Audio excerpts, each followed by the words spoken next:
भी रह लेगा, लेकिन ये जो घर फट रहा है बीचों बीच जमीन के से, और जो लोग जमीन के अंदर चले जा रहे हैं और एक दिन ये पूरा क्षेत्र चला जाएगा, कब आपकी आंख जागेगी?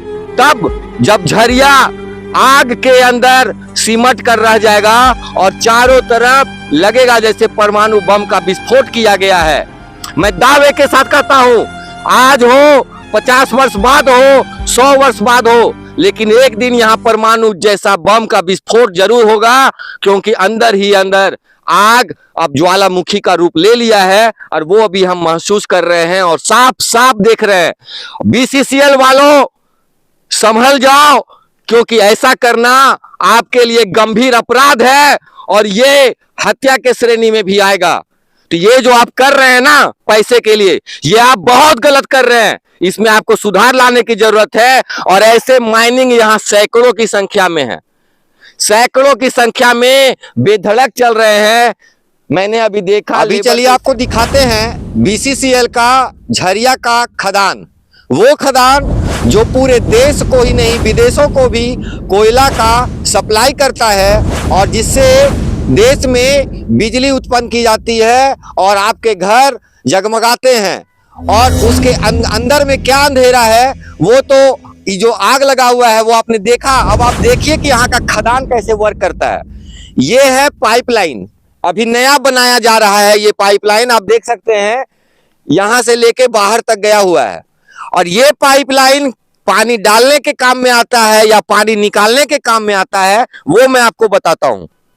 तो देखिए, ये जो झील नुमा क्षेत्र बना हुआ है नीचे, ये तकरीबन 200-300 फुट गहरा होगा और उधर रोड बनाने का काम अभी चल रहा है ताकि जो माल लोड करने के लिए ट्रक आते हैं वो यहाँ पे आसानी से पहुंच पाए।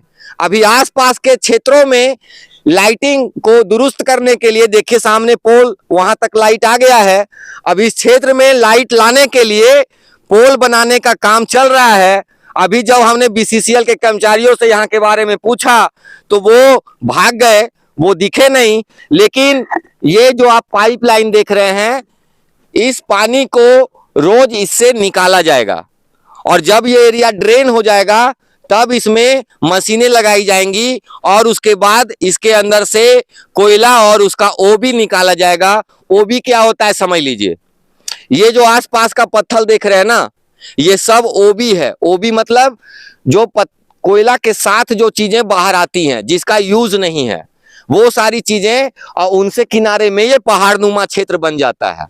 तो आप देख सकते हैं कि 100 मीटर आगे आप बढ़िए तो बस्तियां हैं और उन बस्तियों में आग लगी हुई है।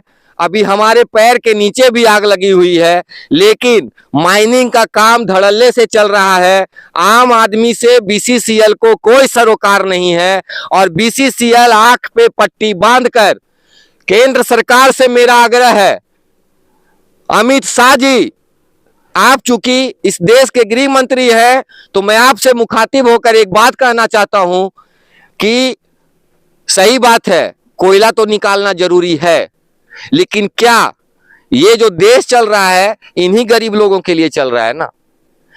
घर के घर उजड़ रहे हैं, चाल का चाल धस रहा है और आग के ज्वालामुखी पर जो क्षेत्र में अभी खड़ा हूं वो क्षेत्र खड़ा है और इस क्षेत्र में लोग रह रहे हैं, स्कूल चल रहा है, थाना है, सब कुछ है, लेकिन सबने आंख पर पट्टी पिछले 40-45 वर्षों से बांध रखा है।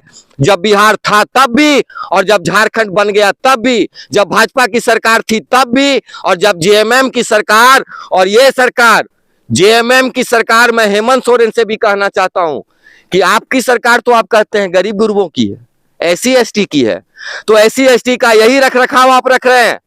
पूरा शहर गंदगी के अंबार पे भरा हुआ है और छोड़िए उस पर तो जिंदा सूझ नहीं, कुछ नहीं, ऐसे ही काम चल रहा है जैसे अवैध खदानों में चलता है। तो वैध अवैध का कोई मतलब नहीं है, चोरियां भी चल रही हैं, सब कुछ चल रहा है, पैसे लोग कमा रहे हैं, लेकिन एक न एक दिन जो ये जगह जमीन के अंदर धंस जाएगा, इस पर किसी का कोई ध्यान नहीं है। आप बने रहिए, आज झरिया का पूरा पोल हम लोग खोल कर रख देंगे। धन्यवाद।